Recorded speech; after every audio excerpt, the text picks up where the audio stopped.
नई सदी, नया साल, नया महीना, खबरें भी नई। चंद्रयान से आसमान तक, देश से विदेश तक, बाजार से जन सरोकार तक, सब पर है हमारी पकड़। देखिए देखिए खबर सदीनामा, सदीनामा, सदीनामा।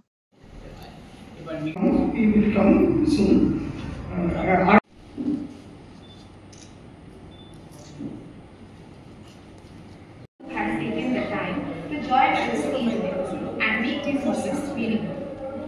And now with that, felicitation ceremony. Now.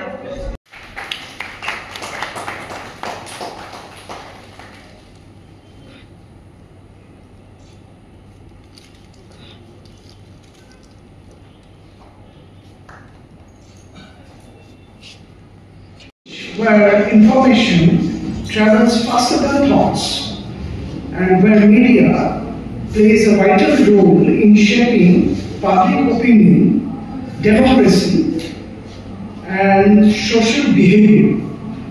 Understanding the legal framework which governs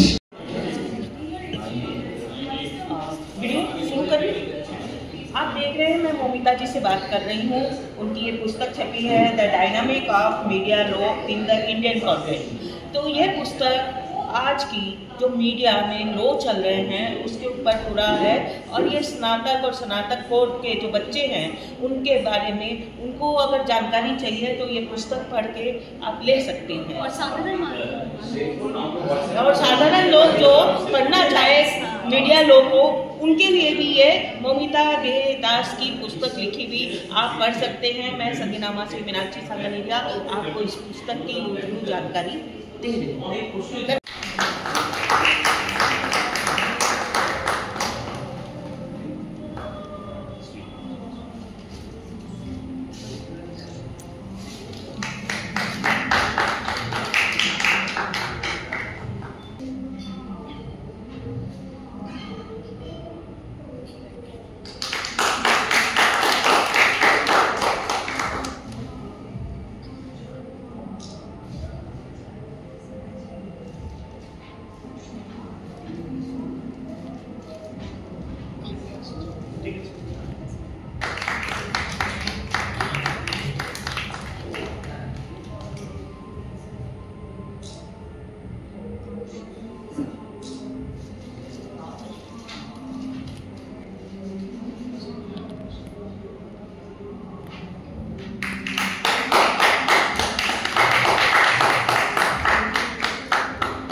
भैया थोड़ा चेहरा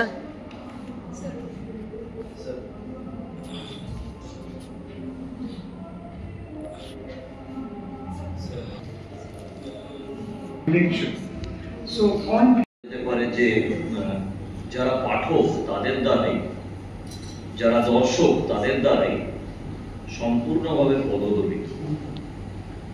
কারণটা আমি এই কারণে বললাম, দায়টা আমি পাঠক এবং দর্শকদের হাতে তুলে দিলাম। তার কারণটা একটা খুব বাজে প্রযুক্তিগত দিক। যে সময় থেকে সামাজিক মাধ্যম আমাদের জীবনকে সম্পূর্ণভাবে গ্রাস করেছে, এবং যে সময় থেকে মোবাইলে ফ্রন্ট ক্যামেরা চালু হয়েছে, সেই দিন থেকে এই আইন এবং এথিক্স বিষয়টা সম্পূর্ণভাবে পদদলিত। তার কারণটা হচ্ছে কি, যে যারা এই দুটো বিষয়কে আবিষ্কার করেছেন, সামাজিক মাধ্যম এবং মোবাইলের ফ্রন্ট ক্যামেরা, তারা একটা জিনিস খুব ভালো করে জেনেছেন বা বুঝেছেন বা গবেষণা করেছেন, সেটা হচ্ছে যে জনগণের বা ভিড়ের মব সাইকোলজি। ভিড়ের সাইকোলজি এটাই যে তারা নিজেকে দেখাতে চায়, সবসময় নিজেকে দেখাতে চায়, এবং আমি কতটা গ্লোরিফাইড সেটা সমাজের কাছে প্রমাণ করতে চায়। তার পাশাপাশি আমি যে ছবি তুললাম সেই ছবিটার মধ্যে কতটা প্রাণ আছে বা কতটা মৃত্যু আছে, এটা মানুষকে বোঝানোর জন্য সঙ্গে সঙ্গে সেটা আমরা সমাজ মাধ্যমের মাধ্যমে সমাজে আরো কয়েক কোটি মানুষের মধ্যে ছড়িয়ে দেওয়ার চেষ্টা করি, এবং তার মধ্যে একটা অদ্ভুত পৈশাচিক আনন্দ অনুভব করি। এই মনস্তত্ত্বটা যেদিন থেকে যারা প্রযুক্তির বিজ্ঞানী তারা বুঝতে পেরেছেন যে মানুষের মানসিকতাটা এরকম, সেদিন থেকে সাংবাদিকতার আইন এবং এথিক্স এই দুটোরই বিসর্জন ঘটেছে। আমরা যখন রেডিওর যুগে ছিলাম বা খবরের কাগজের যুগে ছিলাম, তখন আমাদের কাছে একটাই রাস্তা ছিল, সেটা হচ্ছে সম্পাদককে চিঠি লেখা, বা রেডিওর কোনো একজন তিনি পোষক বা পোষিকা থাকতেন, অনুষ্ঠান পরিচালনা করতেন, তাকে চিঠি লেখা হতো। সাধারণভাবে এই Center of Art Studies, Vishal, Dr. Pragati.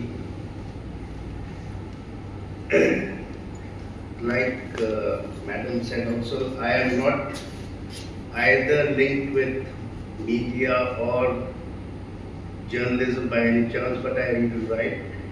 So whatever I know about the writer, Srimati Momita Dedas, she is an acclaimed educationist, an academician, and also she has been into journalism and has also got the Best Teachers Award. And I really congratulate her for having written this book, Dynamics of Media Law in Indian Context. I think whatever I learned little of this subject, this was a must, because this book, whatever I ran through it by something sent to me, it covers media acts, laws for journalism, because in today's world, as we all know, people are running out of TRP ratings, but then that has to be correct reporting, correct journalism, that is called responsible journalism. So I feel that anybody in this field must go through this book, because it is covering all the aspects, the acts and the laws, along with case studies. Like even Srimati Momita brought out in her little introduction to the book, she has covered case studies with her experiences, where she has worked when she was working for Hindustan Times. So it will make a lot of difference for budding journalists, because journalism has gone into the electronic stream, and reporting, like I said, has to be responsible, has to be the truth. But then there are rules governing it which must be known to everybody. Also, she has covered the aspects of digital laws, the cyber laws, and that has been also encompassed with artificial intelligence, but not artificial. But digital and cyber has been covered, and it has been covered adequately, so that it gives an insight into what exactly media reporting or journalism is, so that we give correct news. Because for the venue, and last but not the least to Dr. Pragati Bandyopadhyay, President of Center for Bharat Studies, and their able team members led by Shri Vishal Ghosh for organizing this evening. Without their effort, it would not have been possible. Thank you so much. আমি আমার বক্তব্যটি বাংলায় রাখছি। 5ই জুলাই একটা ভীষণ বিশিষ্ট দিন, কারণ আমার বাবা মার 53rd অ্যানিভার্সারি। আমার বাবা এসছেন আজকে, আমার পুত্র এসছেন। বাবাকে একটু আমি ছেড়ে দেবেন, তারাই আমার ইন্সপিরেশন। তারা আমার কাছে আবদার জানিয়েছিল, না খুব সহজ ভাষায় যদি একটি বই লেখা যায়, যদিও সহজ করে বলা সহজ নয়, তাও চেষ্টা করেছি। আপনারা বলবেন কেমন হচ্ছে। এই সাবজেক্ট আসলে সমাজের একটি আয়না, ইটস আ মিরর। আমার ক্লাসে আমি একটা স্পেস দিয়ে থাকি যেখানে স্টুডেন্টসরা নির্ভীকভাবে প্রশ্ন করতে পারে, অনেক কিছু আলোচনা করতে পারে, যে কেন হচ্ছে, কিভাবে হচ্ছে, কি হওয়া উচিত, আর কোথায় আমাদের আরো ভালো করতে হবে। কারণ media is said to B the fourth pillar of democracy, একমাত্র ইনস্টিটিউশন যে আরো 3টি গণতন্ত্রের স্তম্ভ লেজিসলেচার, এক্সিকিউটিভ অ্যান্ড জুডিশিয়ালকে প্রশ্ন করতে পারে। এখনকার সময় দাঁড়িয়ে আমরা বলতে পারি যে আমরা একটি পোস্ট ট্রুথ সমাজে বাস করি। আমাদের অডিয়েন্সে মিডিয়ার কিছু বন্ধুরা আছেন, আমার কিছু এক্স স্টুডেন্টস যারা বিভিন্ন মিডিয়া হাউসে প্রতিষ্ঠিত তারাও আছে। তারা এটি সহমত হবেন আর সহমত পোষণ করবেন যে সবার ন্যারেটিভ ভিন্ন, সবার ট্রুথ ভিন্ন। To say it in brief, it's a ball game of narratives, যেখানে অডিয়েন্স বা সাধারণ মানুষের কোনো বিষয়ে ওপিনিয়ন তৈরি করা বেশ কঠিন। এখানে মিডিয়া এথিক্স আসে, যেমন মিডিয়া ট্রায়াল। আমরা পূর্বে Jessica Lal murder case, Nirbhaya case দেখেছি যে মিডিয়ার কত power, how they can make changes happen through people's movements. কিন্তু যখন আমাদের মুঠোফোন মানে মোবাইল ফোন তার অ্যালগরিদম সেট করে দেয় যে কোন খবর কতটা আমি দেখব, কোন ন্যারেটিভটা আমাকে দেখানো হবে, সেখানে ওপিনিয়ন তৈরি করতে হবে, কিভাবে করতে হবে, অডিয়েন্সকে খুব সন্তর্পণে খবরের দুপক্ষকেই দেখতে হবে। তাই মিডিয়া লস এন্ড এথিক্স সাধারণ মানুষের রাইটস নিয়ে কথা বলে। কিছু কথা বলবো। ফাঁসি দেওয়া হয়েছিল 2004 সালের 14ই আগস্ট, যদি আমি ইন্টারভিউ ব্যক্তিগতভাবে আমার ব্যক্তিগত অভিজ্ঞানের কিছু দাম নেই, তবুও আমি বলছি ব্যক্তিগতভাবে আমি প্রাণদণ্ড খুব একটা চাই না। হ্যাঁ, কারণ এখন যে যে প্রশ্নগুলি উঠছে ফাঁসি নিয়ে, সেগুলি তো বেঁচে থাকতে পারে তবু তার সুরাহা করা যেত, প্রাণদণ্ড হয়ে যাওয়ার পরে তো আর কিছু করা যায় না এটা। কিন্তু তারপরে নাকি কিছু তথ্য উঠেছে ইত্যাদি।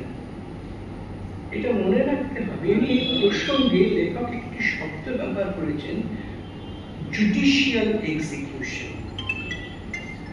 এই শব্দদ্বয়ের প্রয়োগ না হলে আমি খুশি হতাম। তো বলতেই পারেন যে আপনি কে বসে যে আপনি খুশি হবেন বা আপনার যেহেতু বই লেখা হয়নি, কিন্তু তাকেও আমি বলছি না হলে জুডিশিয়াল মার্ডার কথাটা সাধারণভাবে ব্যবহৃত হতো supreme court, Calcutta supreme court যখন নন্দকুমারের ফাঁসিটা দিল, সেখানে একটা বর্ণন করে ফেলেছিল, সেখানে যেটা বলা হতো যে আইনটা প্রয়োগ করেছিল সেই আইনটা ভারতবর্ষের আইন নয়। আরো অনেক ডিফেন্স ছিল, কিন্তু এলাইজা হেগদের সেটা নয়। কারণ একটা জিনিস মনে রাখুন যে একজন বিচারকের কাজ একটা তথ্যের উপরে যা পাওয়া গেছে, তথ্য প্রমাণের উপরে ভিত্তি করে একটা ফাঁসির একটা আদেশ দেওয়া।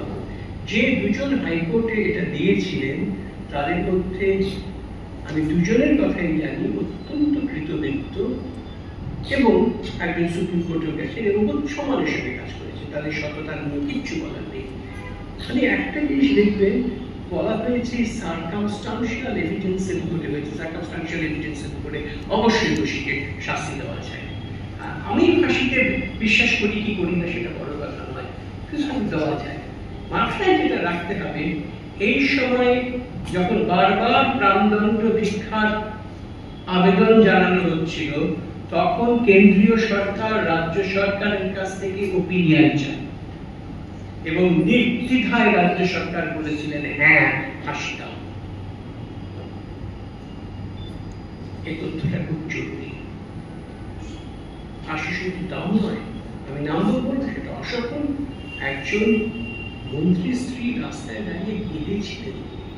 সুতরাং এটা আমাদের মাথায় রাখতে হবে, একটা জাজমেন্টকে নিয়ে আমরা কাটা ছেঁড়া সব করতে পারি, কিন্তু তার কাছে যে তথ্য আছে তার অতিরিক্ত তথ্য যদি পরবর্তীকালে প্রকাশিত হয়, তাহলে কিন্তু আমরা রেট্রোস্পেক্টিভলি এই কোনো জাজমেন্টকে আমরা ভুল বা ঠিক বলতে পারি না, যেটাকে ইংরেজিতে বলে অ্যানাক্রোনিস্টিক ইনকনসিস্টেন্সি, কালানুচিত্যগত অসঙ্গতি।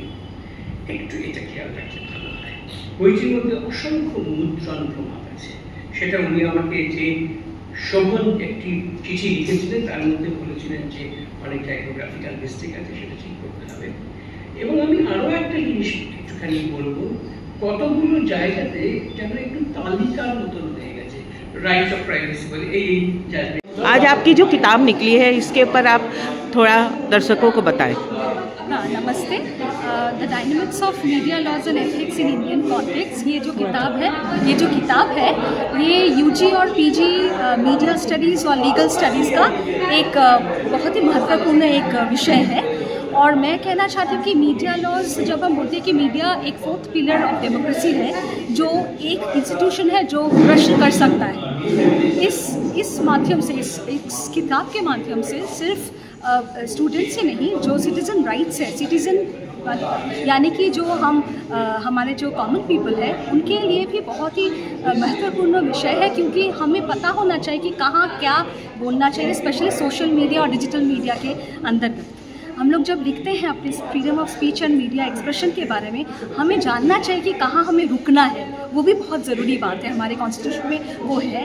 तो ये किताब मैंने बहुत 1 साल के करीब, 1 साल से भी ज़्यादा समय देके मैंने लिखा है, होपफुली कि सबके लिए ये बहुत ही महत्वपूर्ण किताब है। आपका नाम और डेजिग्नेशन? हाँ, मेरा नाम है Momita Dedas, associate professor, Amity school of communication, Amity university, Kolkata. Thank you ma'am. Thank you.